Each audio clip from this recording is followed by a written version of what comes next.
This is Beach News from Cal State Long Beach. I'm Amelia Knutson-Griffith with Kim Nordland. Coming up on the show, we'll tell you how you can learn guitar or get a massage for free. And we'll tell you what's going on campus this week, from where you can hear some live music to what sporting events are coming up. But first, Cal State Long Beach President F. King Alexander is encouraging young African Americans to pursue higher education. Alexander spoke at Antioch Church Sunday morning as part of the CSU's Super Sunday efforts to educate inner-city families on degree programs and financial aid options. How many Cal State students do we have in the audience?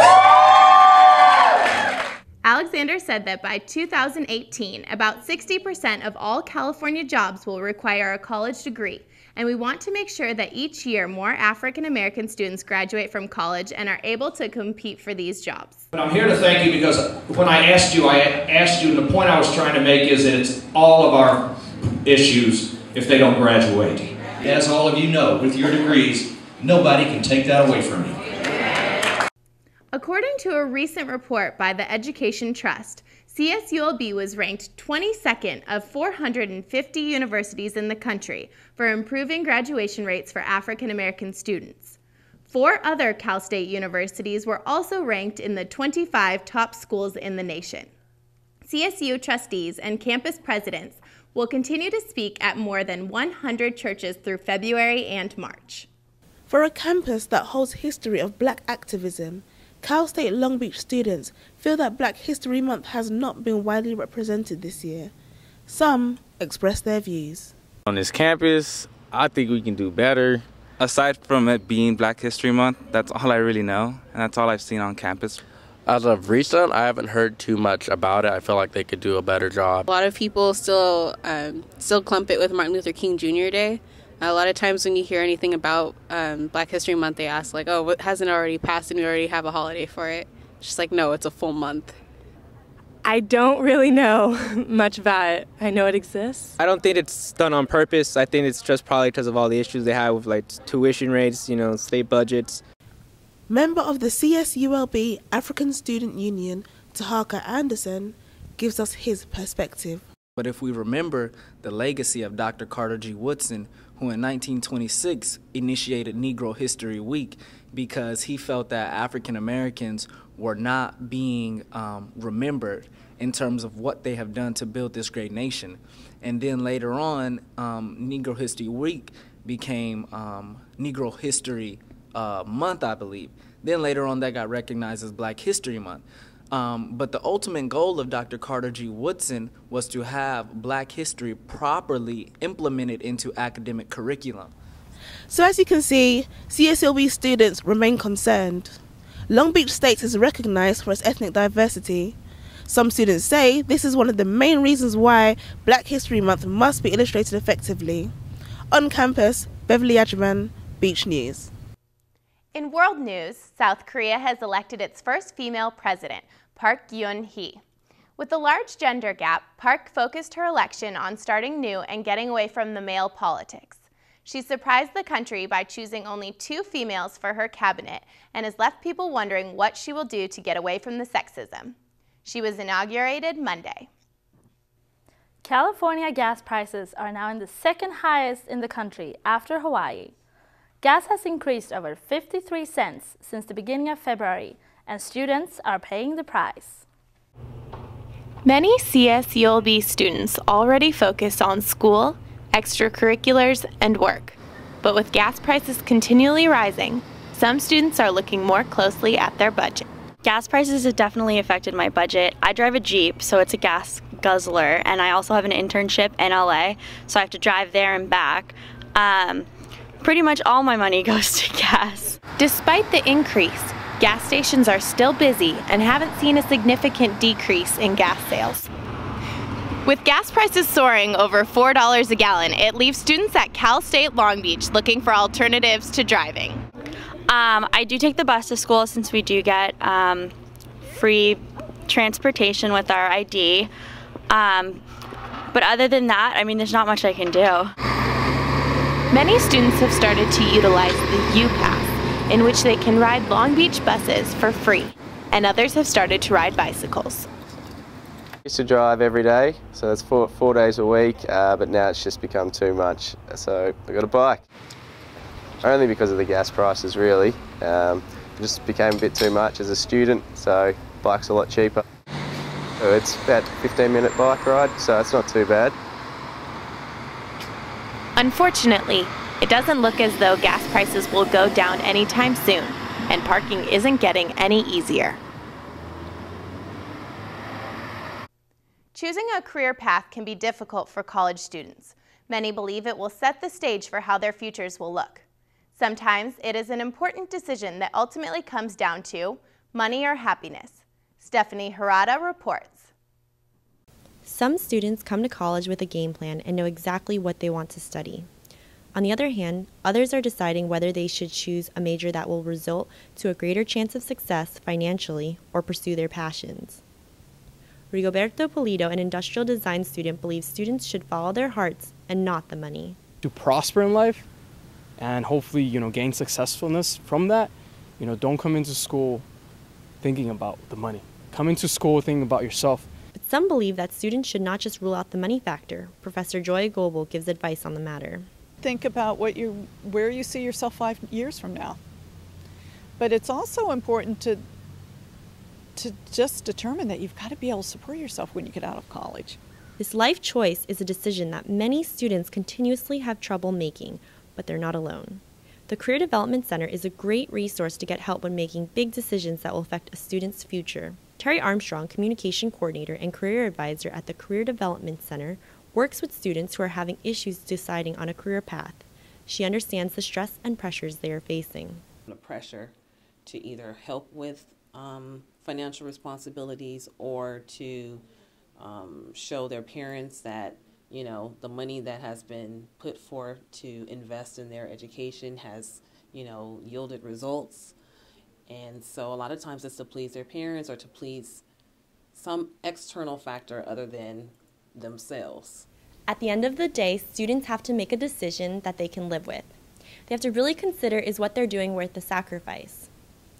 If they're lucky, they'll find something they really love to do and make good money while doing it. On campus, Stephanie Harada for Beach News. If you're looking for 2-liter bottles of soda with your pizza in New York, you will soon be out of luck. Mayor Michael Bloomberg has banned sodas larger than 16 ounces, starting in March. The ban will stop restaurants from serving pitchers of soda and nightclubs from serving mixers with their drinks. Many restaurant owners are upset with Bloomberg's decision, and consumers will be forced to pay more for smaller containers. Lack of financial resources has some CSULB students getting their food in unconventional ways. Sandy Brambila tells us more. Freeganism is an anti-consumerist movement. It involves rescuing food from dumpsters at night. Fresh produce, dairy products, and even wine can be found. Many of the items are gourmet products and good enough to eat. Last summer, a Long Beach student lost her wallet while taking a class in New York. Strapped for cash, she decided to try freeganism out.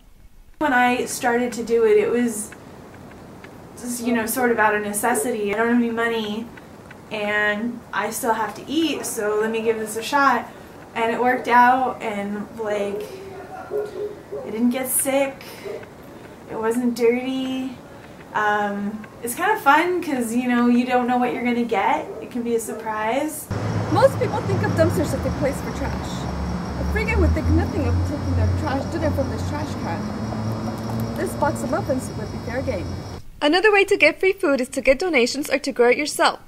Foodscape in Long Beach does both. Ryan Serrano, a Cal State Long Beach grad, was once a dumpster diving freegan. He now gets Whole Foods and other stores to donate produce. Serrano says that he gets enough food to fill his fridge every single week.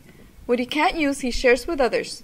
We consider food to be a right, not a privilege, and focus on addressing that issue through taking food, usually from the waste stream, and sharing it, preparing it, and sharing it with underserved members of society.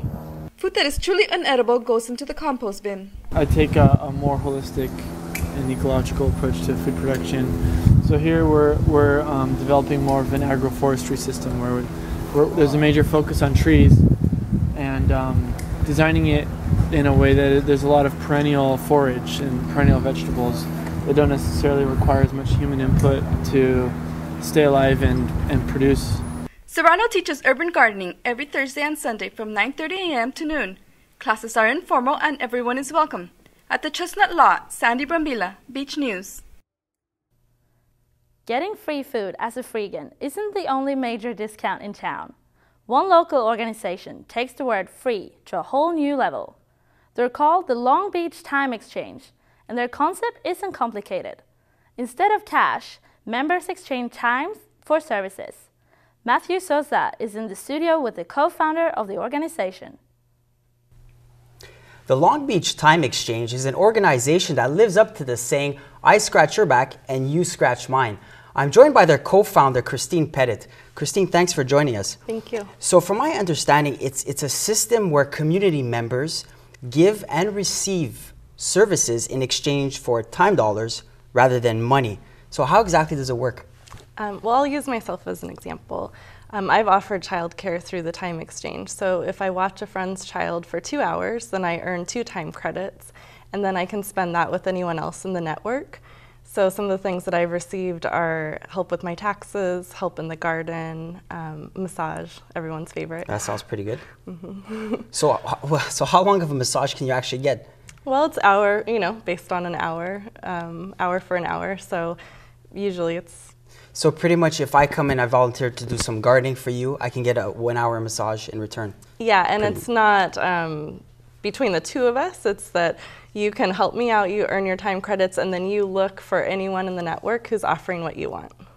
And what are some of the other services aside from massaging and childcare service? I would say some of the things that are popular, we have musicians in our Time Exchange, and so they might play a community event and charge time credits instead of money for that, or offer music lessons. We have someone who teaches people how to make cheese. Wow, so yeah, from the very specific to things like, help in the garden or help around the house. And aside from massaging, what are some of the more popular ones? I'd say right now there's a lot of people who help out with community events and a lot of folks who are into gardening and help with gardening. And that's such an interesting concept. What really inspired you to get started in this? Well, we had heard about time banks, and there are time banks all over the U.S. and internationally as well, but we thought it would be good to bring a time exchange to Long Beach because it is such a diverse community, and so we knew that there would be people with such a diversity of skills and experiences to share with one another. Right, and just in LA County, what are some of the other places that have some of these types of organizations? There are time banks in Echo Park and Whittier and the Pasadena area, and they're really popping up all over. And those time banks were a big asset to us as we were starting our time exchange because we could kind of see how they did things and figure out how we wanted to do it in Long Beach. Okay, just one last thing before we go. Where can people get some more information if they want to sign up, become a member? They can check us out online. We have a website, lbtimeexchange.com, or Facebook, Long Beach Time Exchange. Perfect. Thank you so much for joining us today. Thank you. Girls, back to you in studio. Condition for Tuition is back for another semester. The contest is arranged by the Rec Center and ASI to encourage students to live a healthier lifestyle and get students involved in many different recreational activities. For 10 weeks, students will be able to redeem points after their visits to the Rec Center. And in the end of April, one lucky student will win free tuition for the fall semester. Cal State Long Beach Student Organization seems to be showing more school spirit than ever at sporting games this semester. CSULB fraternity brothers and sorority sisters filled the bleachers at Friday night's men's basketball game. Why? Because of a competition called the Greek Cup. The Greek Cup competition was started this semester to increase student attendance at the 49er games. Points are awarded to the fraternity and sorority with the highest percentages of attendees. At the end of the semester, a banner with the winning Greek organization will be hung in the Walter Pyramid for the next coming school year. But whether they win or lose, they look like they're having fun. Sigma Kappa wins everything, so Sigma Kappa. And Ron Barzion is in the studio to tell us about what's happening in sports this week. In baseball, the Dirtbags defeated Valparaiso 2-0 on Sunday, completing a 3-game sweep at Blair Field. The Dirtbags have an overall record of 5-3 and will be playing against Seattle this weekend. Long Beach State basketball player James Ennis is a finalist for the 2013 Lou Henson Award. The 25 finalists were announced this week, and Ennis is the only player from the Big West Conference to be named a finalist. Ennis currently holds a 32-game streak of the double-digit scoring, is averaging about 17 points per game, and is shooting at 84% for the three-throw line. And Long Beach men's volleyball team is ranked third place and won their 4th straight victory over Cal State Northridge Friday evening at the Matadome. Long Beach State volleyball team will be competing against UC Santa Barbara at the Walter Pyramid this Friday. Long Beach State men's rugby team took on USC on Saturday at Dodson Middle School. Cal State Long Beach won in both the A and B games. CSULB's A team won at 70-5 and the B team won at 27-9. I'm very happy with the results today. I think ultimately, it's all about winning, and I think we won well in both games, and we won with style, which is the other part. Our discipline and our communication on defense, I think, could always improve, and I think it's something we're striving to do. And then, just being fundamentally correct in our positions for set play and rugby, which is, like lining up or running student body right, student body left in football. So. With a win like this, the team is one step closer to getting into the playoffs. Dodson Middle School, Ron Barzan, Beach News. Thank you, Ron. And Bianca Lemus is in the studio to give us our weekly entertainment update. Program Council's assistant Sabrina Ware is working on making Poets Lounge even better. In the future, they will add afternoon performances to their traditional evening shows. Here she comes with her friends. They're asking me if I'll mess with him. Transfer student Jay Dent had one of the night's most riveting performances. No, I went to Santa Monica College, and it's a great school, but there wasn't an environment for people to come together and showcase their work like this. I'm here at the 13th anniversary of the USU's Program Council Poets Lounge, featuring guest Manuel Gallego. Manuel couldn't help but admit to feeling intimidated about being amongst the college crowd. I have no idea what to expect. I'm very trepidatious right now. Because I'm at a college and I dropped out of high school. So here I am featuring. I mean, it's a bit of irony because I'm probably the dumbest guy in this whole room. My high school major was getting beer drunk and having unprotected sex with women with no self-esteem, okay? That was me. While the crowd latched on to Gallego's every word about his age and hardships, other students performed poems and songs about everything from love, rejection, and inner city corruption that were just as well received. Could you look your childhood dreams in the face and trace the contours of their expectancy in bold, sharp hand? She ain't mine. I am from the corrupted city of Bell. The next performance will be held at the Southwest Terrace at noon in celebration of Black History Month on February 28th. Everyone is invited and can sign up at the event. It's official, Kim Kardashian and Kanye West are having a baby girl. The news broke Saturday night by Us Weekly. A source close to the couple says they are, quote-unquote, over the moon. This will be the couple's first child. Kardashian 32, West 35 began dating in April 2012. Kim is still unofficially divorced from ex-hubby Chris Humphries, who plays for the Brooklyn Nets. Kim K's baby is expected to be due in July. If you need a snack in between classes this week, you have the chance to make a good deed. The Society of Hispanic Professional Engineers is raising money for an upcoming event by selling tamales on campus. They call it Noche de Ciencias, or Science Night. Cristina Avila is co-president of the Society of Hispanic Professional Engineers, and she says it's an event to inform younger kids and their parents about college opportunities. We're going to be having science projects and workshops with them for the students, and then for the parents we'll be having information, meetings about how to get to college and how to keep their students on track and take the right classes and all the opportunities that they have. And then towards the end of the night, I believe we'll be having telescopes so that they can start stargaze, basically. 300 elementary school students and their parents are invited to Science Night, which will take place this Friday. To raise money for the event, the Society of Hispanic Professional Engineers decided to feed the students at Cal State Long Beach. Today we're selling tamales, and we're selling them 2 tamales for a combo. It comes with chips and water for $5. Thank you.